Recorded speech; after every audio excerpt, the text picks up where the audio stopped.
It gets worse for Neil Gaiman now as multiple publishers have been contacted about the whole situation going on here with the New York Magazine going viral and detailing his horrific abuse of his son's nanny.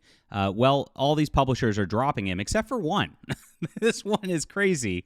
But they've been covering for him this entire time. We're going to get into this in just a moment. Please smash that like and subscribe button as we talk about all things in science fiction and fantasy, especially within the culture, within books, guys. We're trying to build an alternative to these because, listen, even though these publishers are doing this now, it's because it's the vogue thing to do.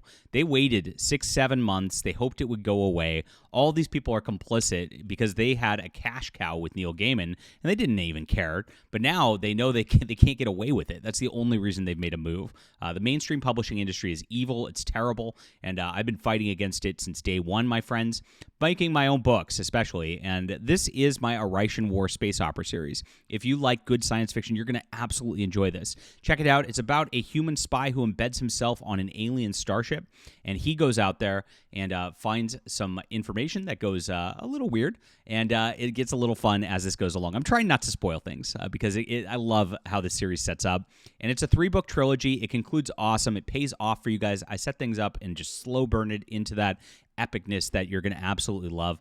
And I've actually written 2 books that are spinning out of this series. I just started editing book 1, and I was like, wow, I really nailed the opening of this so much. I'm so excited. So this is a great way to catch up on my work right now because there's going to be a lot of books coming this year, and I'm so excited for where this goes. Grab this on ebook, print, and audio. It's in the description below. Thank you so much for supporting our books and reading, guys. It's a great weekend read for you, and I appreciate you for being there and making a difference for independent publishing.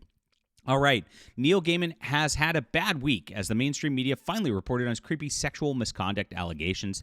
Now his publishing companies and agents are weighing in on the topic, and many are making moves to drop the Sandman creator from their brands. If you are not familiar with the situation, he was rocked this week with an interview from his former nanny, Scarlett Pavlovich, for New York Magazine, detailing graphic and horrific details on her claims of sexual abuse against the American Gods writer. Part of the odd situation about the Neil Gaiman story is how these details have been well known for nearly a year because of the work of the Tortoise podcast and, of course, Fandom Pulse, my news website, detailing abuse of the allegations against Gaiman. Moreover, women have been warning about Gaiman for years, with 9 women now making allegations against him, according to recent reports. And he's given signs through his works of his creepy fetishes inserted into books like The Sandman, as well as his virtue signaling about his polyamorous, degenerate lifestyle with Amanda Palmer that led to personal problems for the author over the last several years. However, the story is finally out because of this in-depth interview that revealed disgusting details about the American Gods author. With the mainstream media is finally reporting on it, Neil Gaiman even replied with a bizarre blog post claiming there was no abuse, and it was filled with lies. We covered this on our live stream this week. And don't miss those, guys, because YouTube does not give notifications for our live streams for whatever reason. His publishers don't seem to be buying the PR piece he released any more than his fans, according to a new reactions put out by Publishers Weekly. They noted that Marilee Heffetz at Writer's House, Neil Gaiman's literary agent, has declined to comment on the story. And this is his agents first. None of his agents are actually making moves right now. His public speaking agent, Stephen Barkley, also silent. But what's weird about it, if you go to the Contacting Neil page on Neil Gaiman's website, directing to his agents and Hollywood representation, it's been deleted, so nobody can contact them.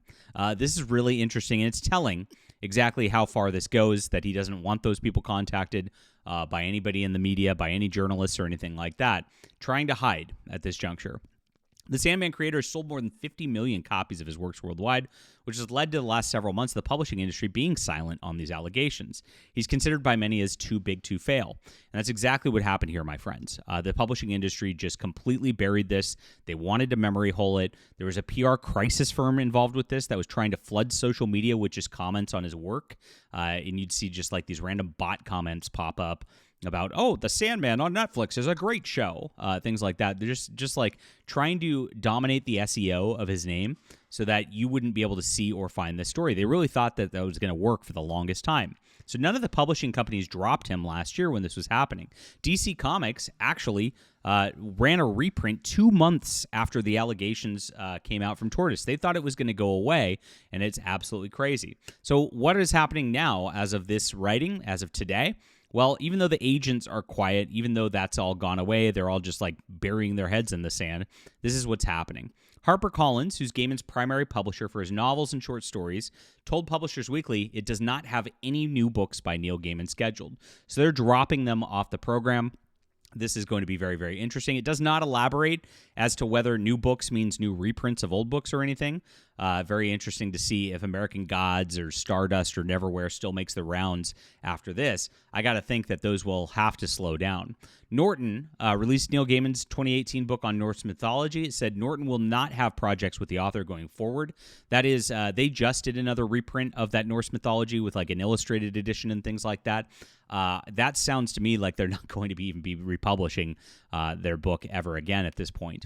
On the comic book front, the situation is far more of a blow to mainstream publishers than as Neil Gaiman represents such a large chunk of profits from reprints of the past works, especially for DC Comics, who published Sandman as Vertigo imprint. So while like the book publishing is like, you know what, we got a lot of other authors, we're going to prop other people up at this point because this is too gross, this is too weird. And we've even seen like authors go out there like and say, you know, this is like with the nanny and all that in a situation where like this person's kind of under your employ. It was Amanda Palmer technically, but to watch your son and all that, you manipulating a situation, ugly stuff at the very least. I actually think the one where he's been accused of making a woman do sexual favors to live in a guest house and like have rent for her and her children. I think that's the worst situation I've seen out of all this personally. It's getting a little buried because the other ones, the details are so horrific. But gosh, that was crazy. And he paid her hundreds of thousands of dollars of hush money, by the way, to make sure she would not say anything on this level. You know that you've done bad when that's happened. That's a criminal action right there. This is not something that's small to talk about. So on the comic book front, this is what's happening. DC Comics has yet to make any public declaration on the matter. They're not responding to journalists. So when the story first broke on Tortoise, Phantom Pulse, that's me, I spoke with an insider at DC Comics who said there is an order issued not to discuss the story of Gaiman's sexual abuse with anyone. And this followed across the comic book industry. They have a legion of fake comic journalists who like run websites like Bleeding Cool, Comic Beats, Comic Book Resources. They were all told to stand down on this. They all refused to publish anything about this on their website. Heidi McDonald finally published something about this when Neil Gaiman made his blog response. And she, of course, only published that Neil Gaiman has responded. That's all she did. So these people covered it up intentionally. The comic book media covered it up intentionally. And all because DC Comics thought this would be too bad on their bottom line. That's all these people are about. They're evil. This is why we fight the mainstream comic industry so hard here. It's noteworthy that DC Comics refuses to publish comics by their longtime writer Gerard Jones, who was caught with child pornography. And yet Gaiman may possibly get a pass because his books are so popular. So DC has rules for thee, but not for me in some situations. It shows how hypocritical they are over there. It's all about the bottom line for these people, and it's all about the clout. That's all the comic industry is. It's really a disgusting place. So back in September, even after the allegations had been known from Tortoise Media for a couple of months, DC Comics announced they would be reproducing Gaiman's work in new formats. So this is 2 months after the story broke. They're like, oh, we're going to reprint Sandman, guys. Buy it again. Like, insane. The comics giant might have thought the situation would disappear if they didn't say anything. Meanwhile, Marvel Comics published 1602 and Miracle Man from Gaiman, told Publishers Weekly it has no books in the works with the author. So Marvel's like, we're out. Of course, these books are not as big a sellers by Sandman as any sort of deal, so it's an easier deal for them not to reprint these. Dark Horse Comics told Publishers Weekly they're working on issuing a statement. So this is going to have a statement coming out from them very, very soon. Dark Horse has less to lose than DC Comics as well regarding their book sales, so I imagine they're going to be cutting ties with the Sandman author as well. So there's a lot of companies. The book agents, the book publishing agencies have gone out there. Of course, DC Comics is just holding on, just hoping they can have their Sandman reprints forever. That company's in a lot of trouble for a lot of reasons, and a lot of it's because the content they make is not something that resonates with readers whatsoever. They've got a massive woke mind virus on there, which I could do like 50,000 other videos on, and I do on my comic review channel quite often.